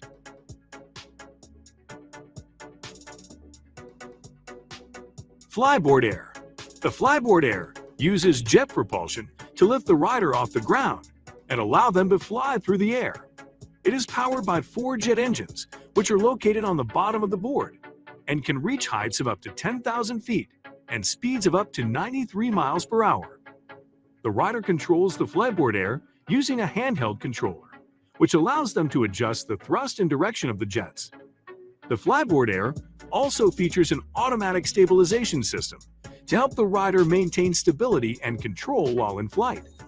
The stabilization system uses a combination of sensors and software to adjust the thrust and direction of the jets in real time, helping the rider to stay level and in control. To use the Flyboard Air, the rider must first be trained and certified by Zapata Racing, the manufacturer of the Flyboard Air. Once certified, the rider will be able to use the Flyboard Air to fly through the air, maneuvering up, down, left, and right. The rider controls the thrust and direction of the jets using the handheld controller, which allows them to adjust the speed and direction of the Flyboard Air. Look at that. You see, if you're a rich guy, you got some land, and you got one of these things, and you put on a little Tron outfit like that, and you go flying around at night, someone could take that clip right there and say, look at this UFO in the city, right? It kind of looks like it, doesn't it? From a distance, you wouldn't know. And that's what I'm saying. Like, if I was rich, like really, really wealthy, I'd have all kinds of toys like this, and I have all kinds of land to play with those kind of toys.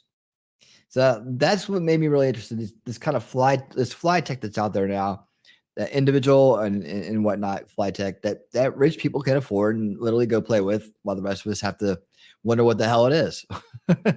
Because most people won't go look it up and try to figure it out. They're just, oh, that's got to be an alien, right? Okay.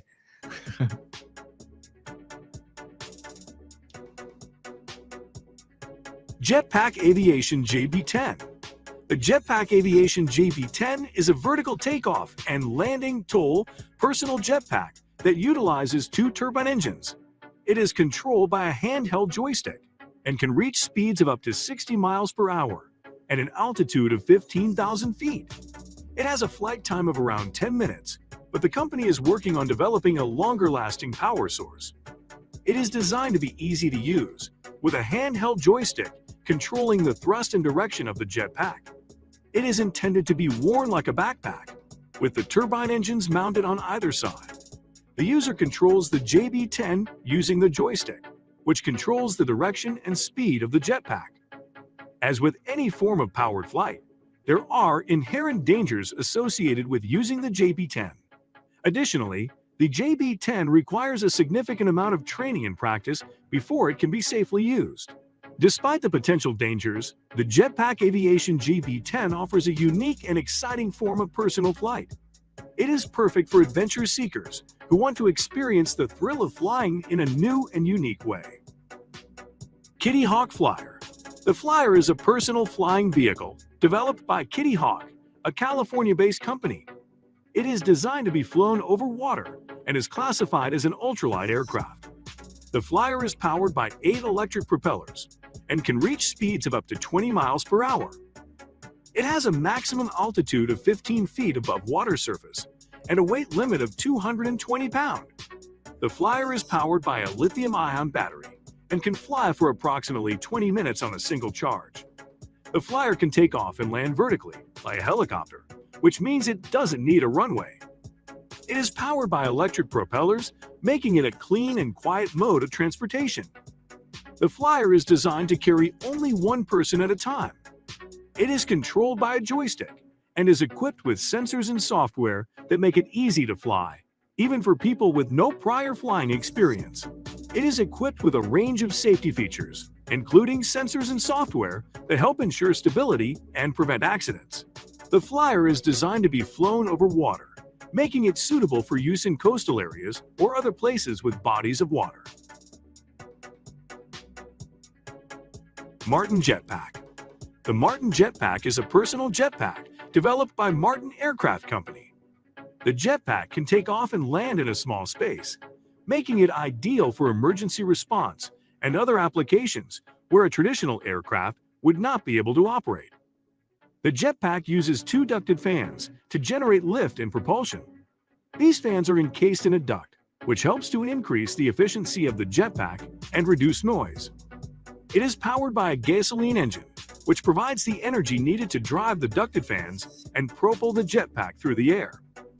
It is controlled by a joystick and other controls, which are located in the cockpit. The pilot can control the jetpack's altitude, speed, and direction of flight. It is equipped with several safety features, including a ballistic parachute that can be deployed in the event of an emergency. It has a flight duration of 30 minutes, which allows for a relatively long flight time for a jetpack. The jetpack can reach altitudes of up to 3,000 feet and speeds of up to 74 kilometers per hour.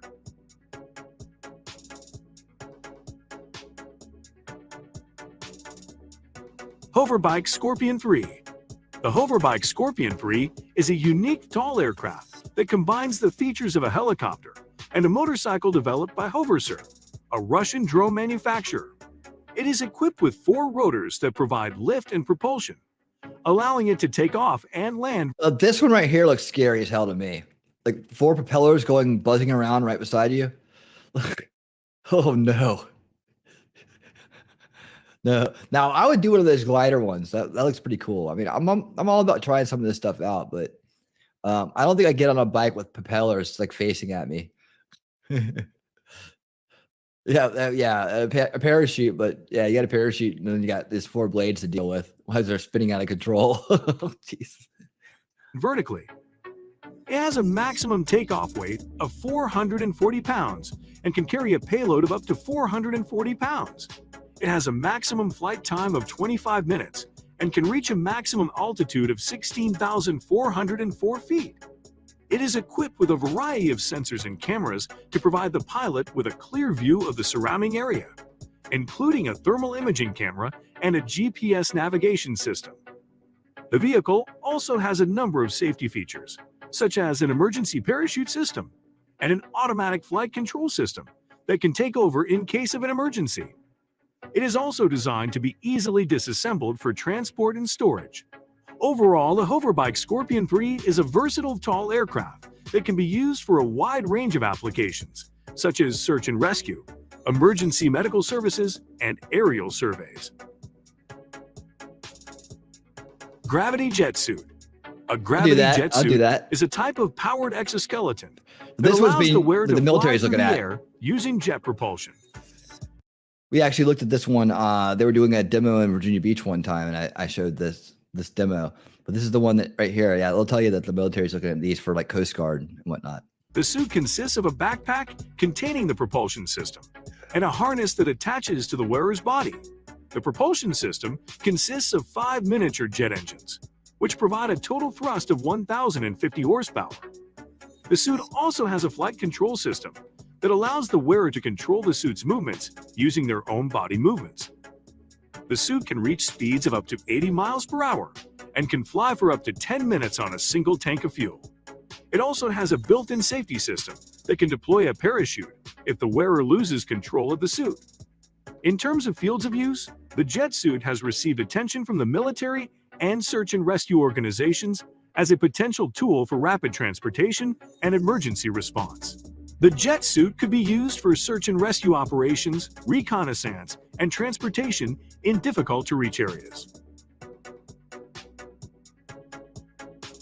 Lift Aircraft Hexa.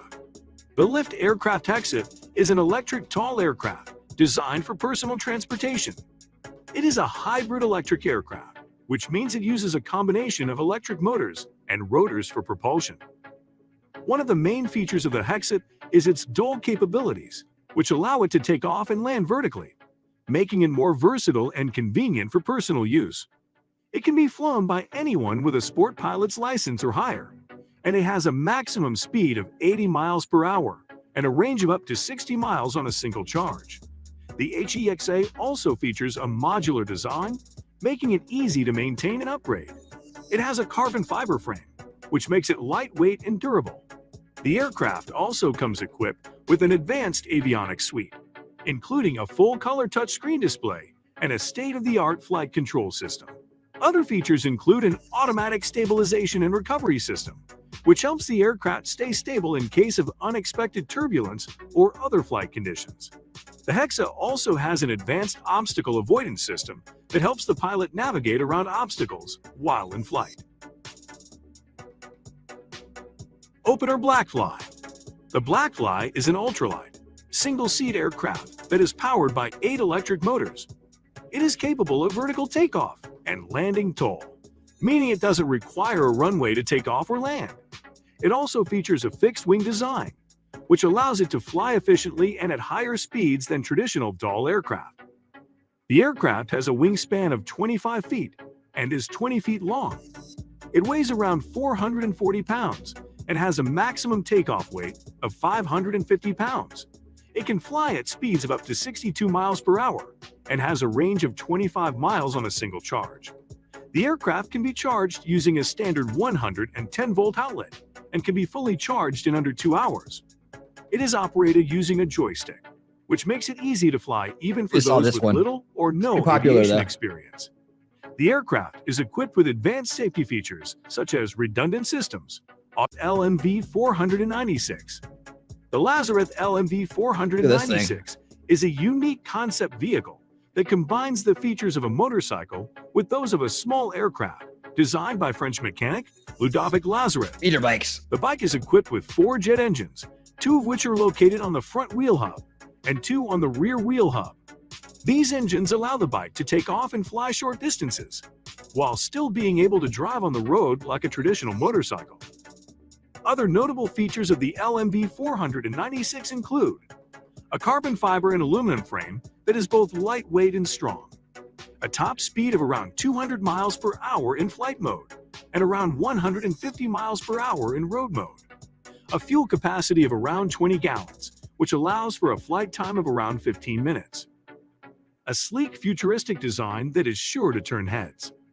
The Lazarus LMV 496 would likely be operated like a traditional motorcycle, with handlebars for steering and foot pedals for braking and acceleration. However, it would also have additional controls for the jet engines, such as a throttle and a lift lever. That would allow the rider to take off and fly.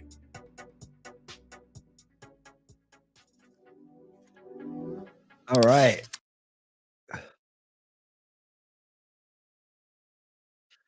Okay.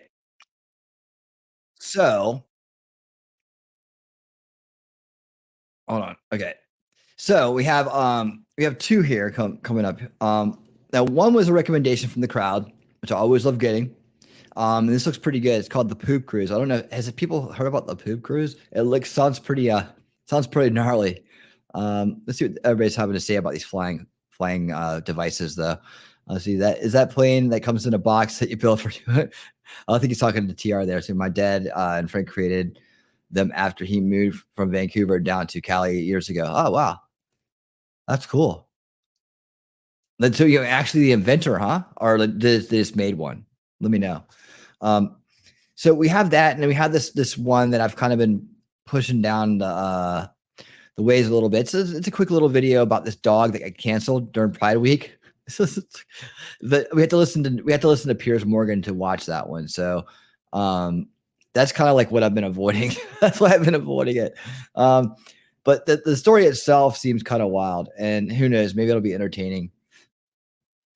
So what do you guys say? Let me know in the chat. I'm not gonna do a poll, but just type it in. You guys want dog or poop, or not dog poop, but you want the Poop Cruise, or you want the canceled dog? Just let me know. And the majority will win. Yeah. He invented them.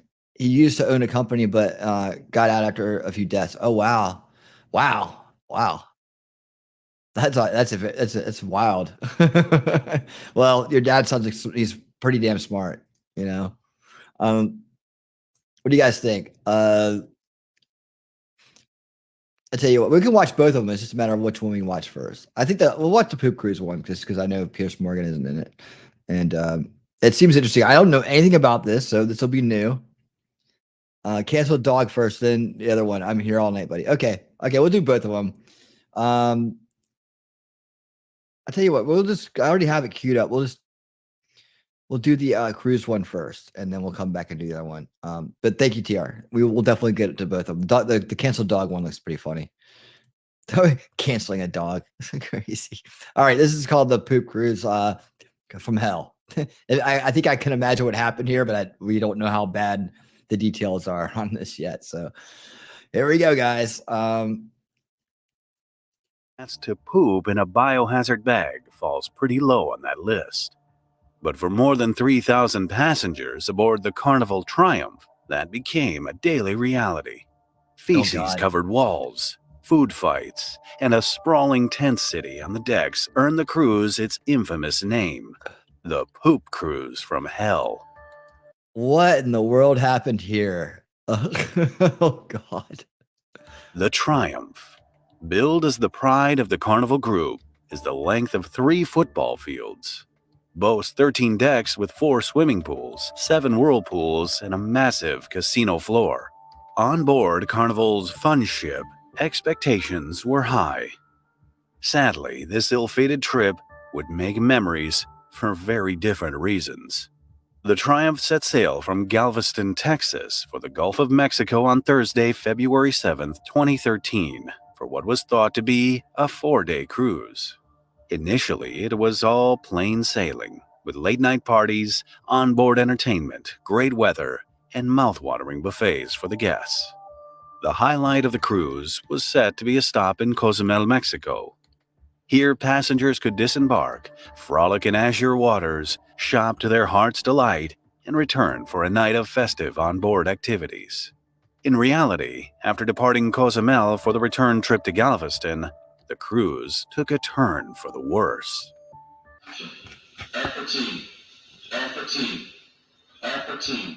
In the early hours of Sunday, February 10th, a fire alarm echoed through the ship, with the Alpha Team call booming over the PA system shortly after 5:28 a.m. The Alpha Team announcement, the code used for a fire emergency aboard Carnival vessels, left many holiday makers panicked. Guests on the first and second decks opened their doors to find smoke-filled hallways. Chaos broke out, with passengers scrambling for life jackets and frantically searching for friends and loved ones. On the top deck, black smoke was billowing from the smokestack. The Alpha Team alert led to panic among passengers, with some heading to evacuation stations once they heard no further information or instructions. While the announcements called for calm, guests were left in the dark about the extent of the fire. Folks, there's no need to be at muster stations. We do ask at this time that you do proceed back to your staterooms, back to your cabins. As I say, there is a situation in the engine control room in the engine room, but it is under control. So we do ask that you please make your way back to your cabins at this time. There's no need to be waiting in the muster stations. Thank you. Soon after the initial announcement, the ship's lights flickered before it lost all power, except for the emergency lights. The blaze, which was contained in the engine room through an automatic fire suppression system, was reportedly quelled by 6:08 a.m. Unfortunately, the fire had knocked out most of the ship's power and disabled the propulsion system, leaving the 3,143 passengers and close to 1,100 staff stranded in the Gulf of Mexico. But there was a plan. 2 tugboats set course for the stricken vessel to tow it to the nearest port of Progreso, Mexico. Passengers breathed a sigh of relief and started taking off their life vests, docking by Tuesday, they were told. Little did they know, another 4 days would pass before anyone set foot on land again.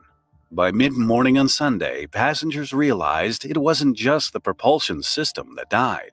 The air conditioning, running water, elevators, and, worst of all, the septic system had also failed. Ooh. That's when the cruise director delivered a message that left passengers horrified.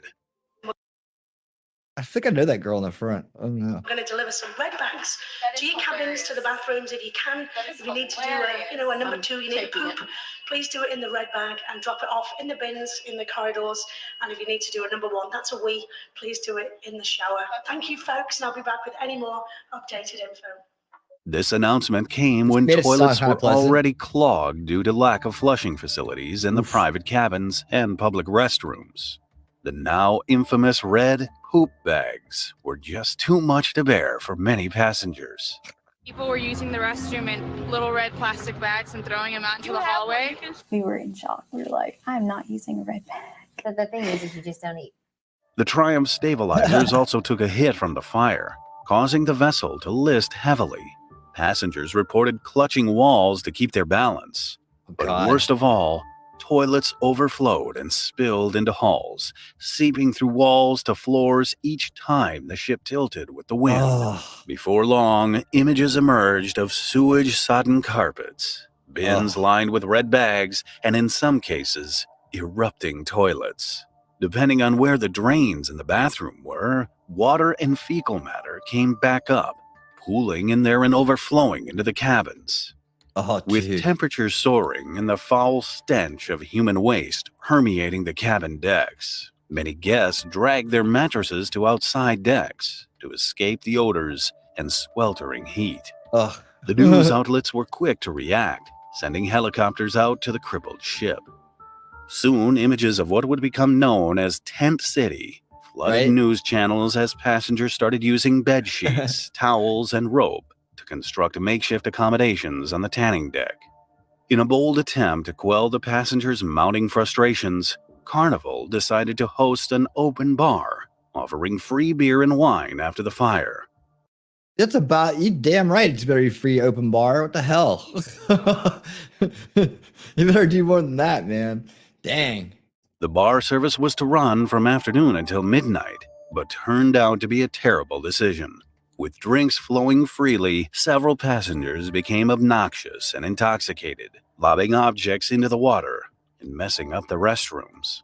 By Tuesday morning, when both tugboats finally arrived, the vessel had drifted more than 90 miles north, meaning that Progreso was no longer the closest port.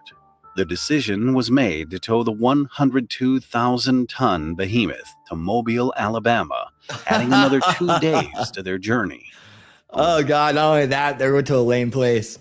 Oh Jesus! Bright side, returning to the U.S. would ease re-entry for the 900. I mean, as far as a vacation spot goes, I'm sure Mobile is fine, but it's not your tourist destination of choice by any means. 100 passengers traveling without passports. However, the added delay risked one passenger's life. Rachel Alderet, urgently requiring dialysis, became the first of only 2 people evacuated by the Coast Guard. They got the Coast Guards and transferred me to another boat, another ship, sent me to Cozumel to do dialysis on Tuesday. It was hard. It was scary. It was, oh my God. It was just scary the way they put me down.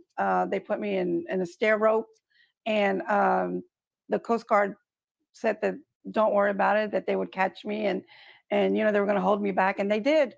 And then they transferred me to the bigger boat, and The following day, a second passenger was taken off the ship because of a pre-existing medical condition. Both were moved to other Carnival ships that had diverted their courses to assist with the rescue mission. Passengers commended the crew for doing everything they could to meet the travelers' needs, but that the toilet situation had been trying at best. Now that is the problem with the boat, is that the toilets have not worked, and they ended up having to issue us these we call them the red bags, and that is what's been used almost exclusively for the first 2 days after the fire. Conditions.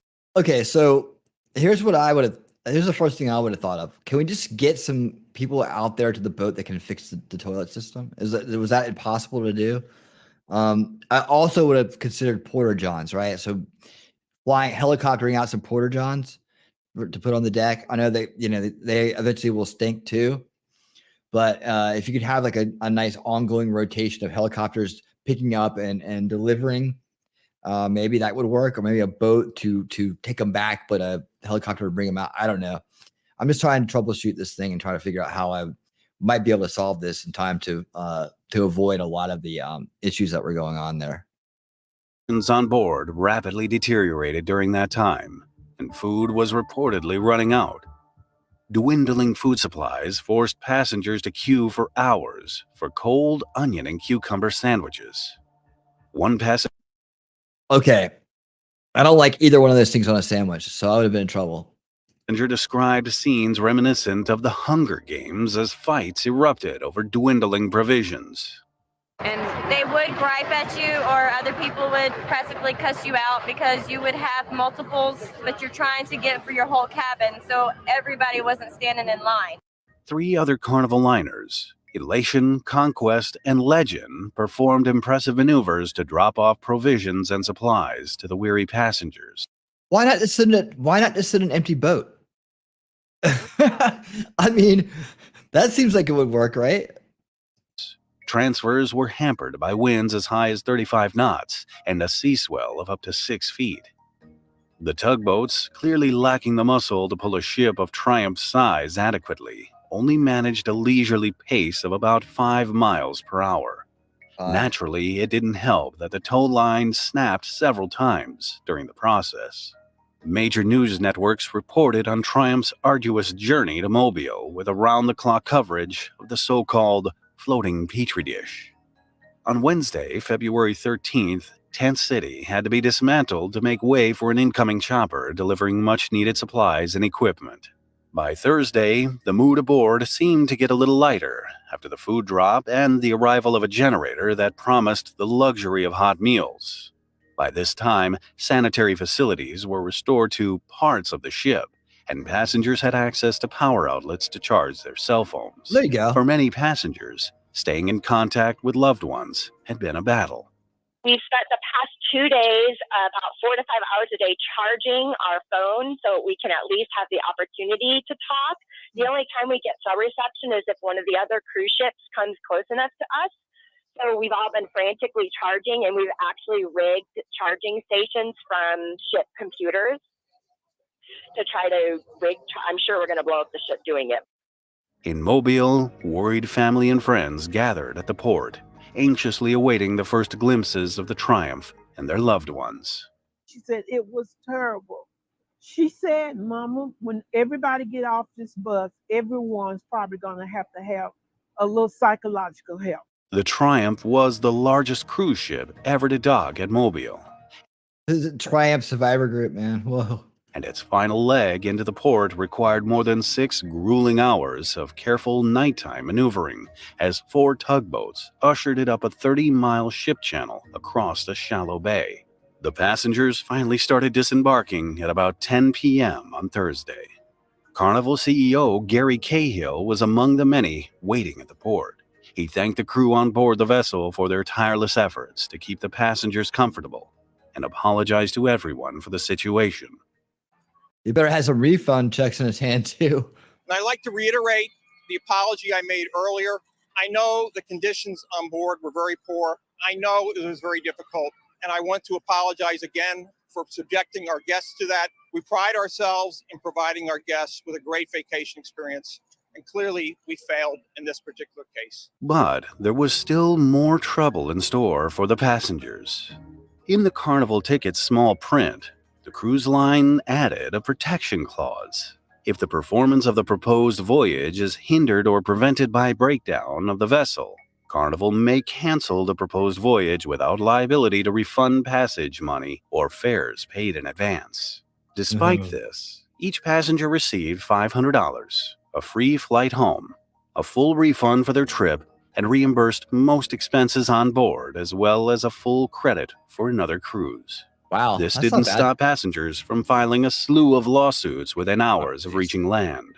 However, their chances of claiming compensation were slim to none unless they suffered a personal injury.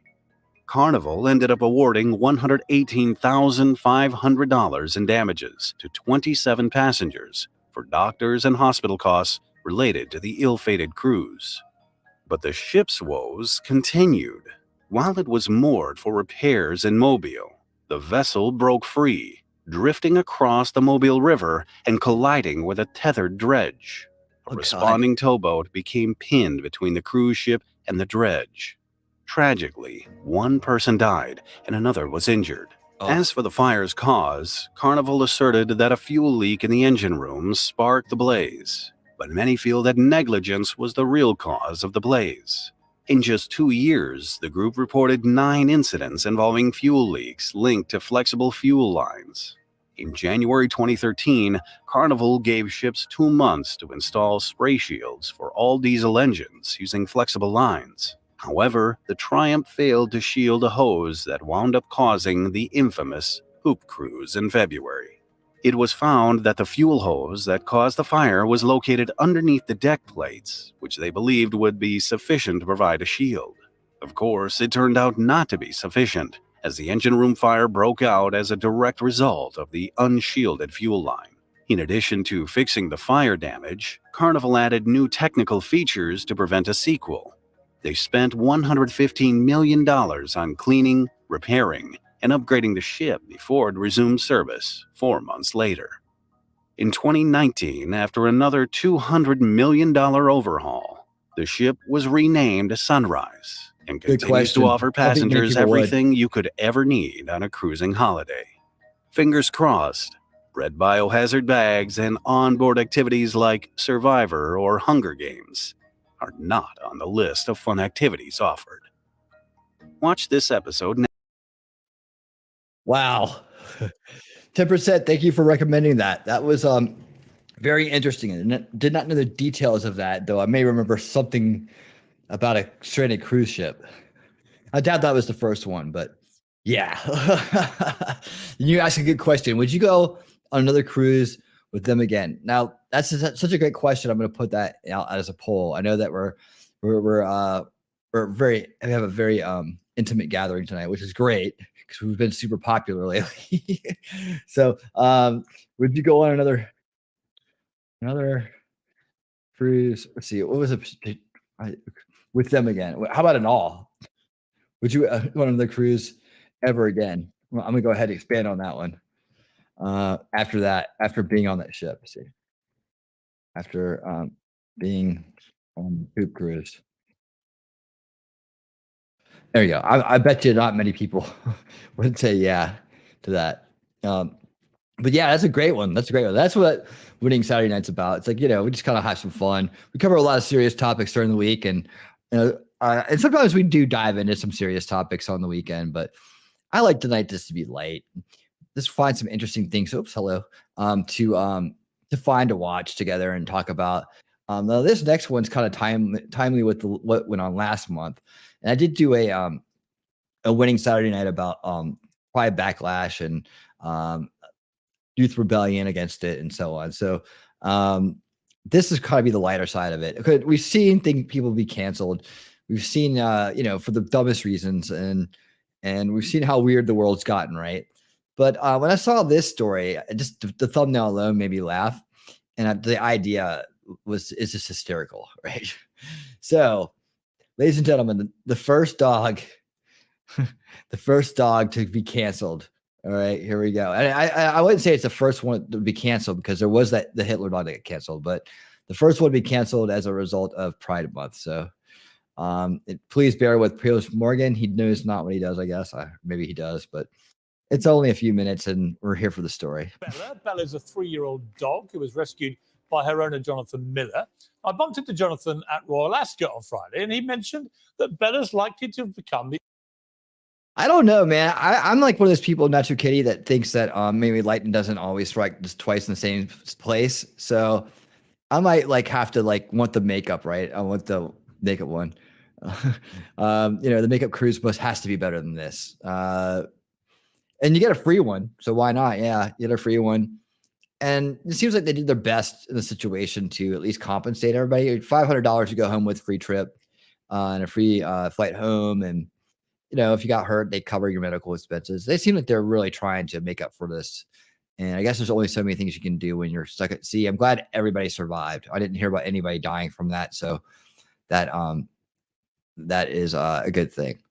All right, so Bella's now changed into a different dog. I thought Bella was a dachshund just from the thumbnail they used, but leave it to Sky News to get me with the clickbait. All right. Let me see what you got here. Let me try that again. It's not that the Triumph is too big for the tugboat. Tugs rarely go faster than 5 knots. I mean, the top speed of Triumph's only probably about 10 to 25 knots, anyways. Yeah. Yeah, and they didn't give up on that ship either, did they? Right. Yeah. The only dog in history to have been cancelled, and it's because of Pride Month. Hold on. Jonathan. Hold on. Did I see 2 different dogs there? It's the same dog. Okay. All right. See, that doesn't look like a dachshund to me, but this does. That's really strange. Do you guys see that too, or is it just me? All right, we'll just go with it. Roll with it. To have become the only dog in history to have been cancelled, and it's because of Pride Month. Well, I said to Jonathan, you better come on to Piers Morgan Uncensored and explain this extraordinary story. Well, Jonathan and Bella, welcome to Piers Morgan Uncensored. What happened? Well, I was in London last week, as you know. We did have the pleasure of seeing each other. And we have a little flat in London. I live in France. And I was struck by the ubiquitous branding for Pride everywhere. I went to Tesco. It was blazoned with Pride flags. Regent Street, Pride. The pub next door, Pride. Everything was Pride.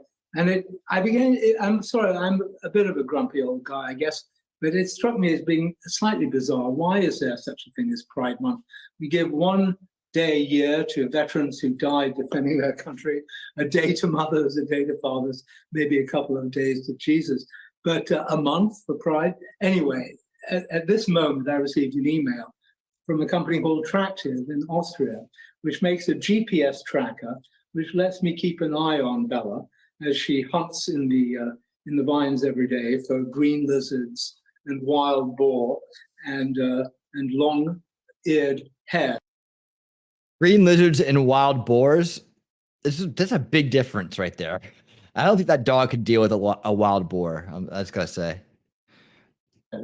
And the email suggested that I should order a rainbow flag cover for Bella's GPS device, so that she could show her pride in Pride Month.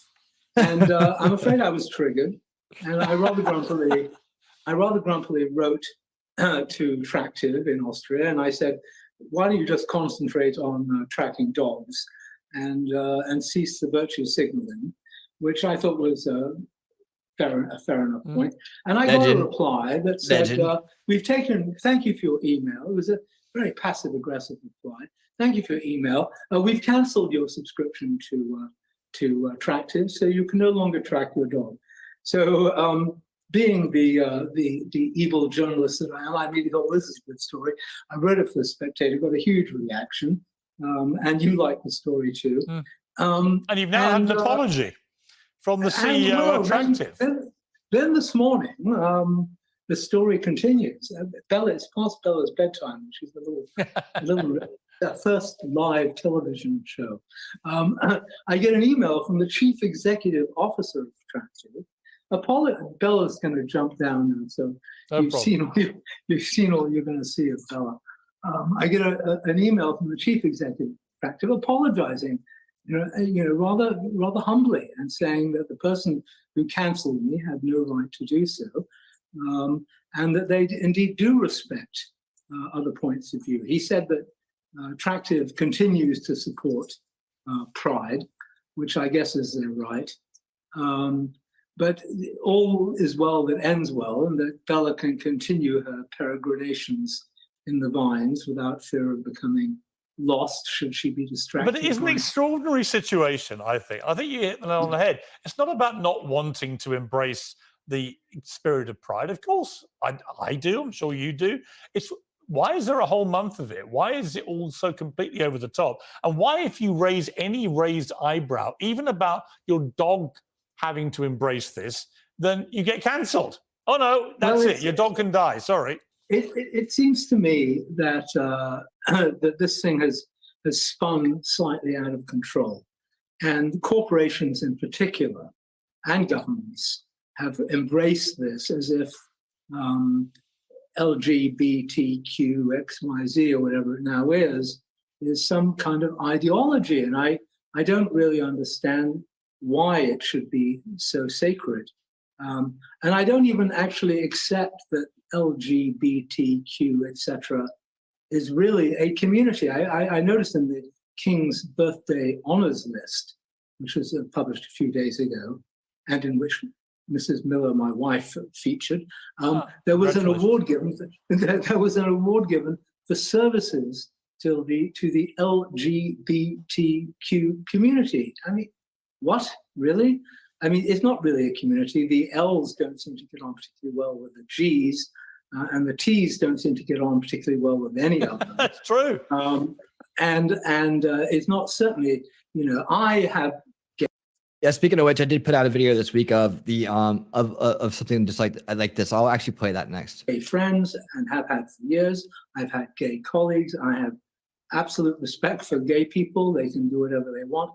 But this kind of in-your-face ideological push by corporations and governments to identify with this strikes me as excessive and not really proportionate, given that there are many, many deserving, a gay pride day, okay, but a gay pride month.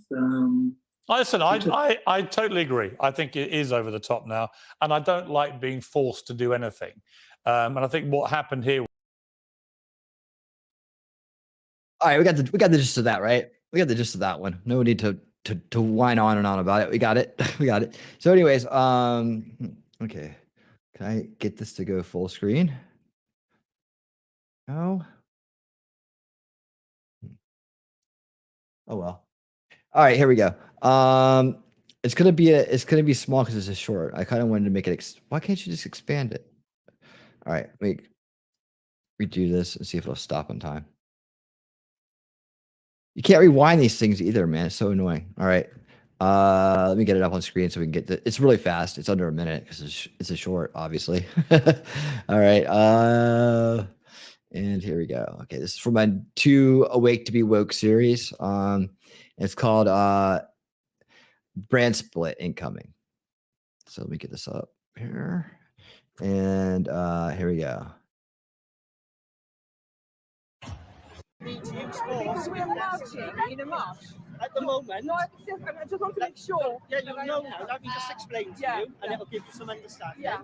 So at the moment, your march, this group of people, is causing confrontation between different groups of people. Okay? We're lesbians. It's whatever you are at the moment is causing confrontation.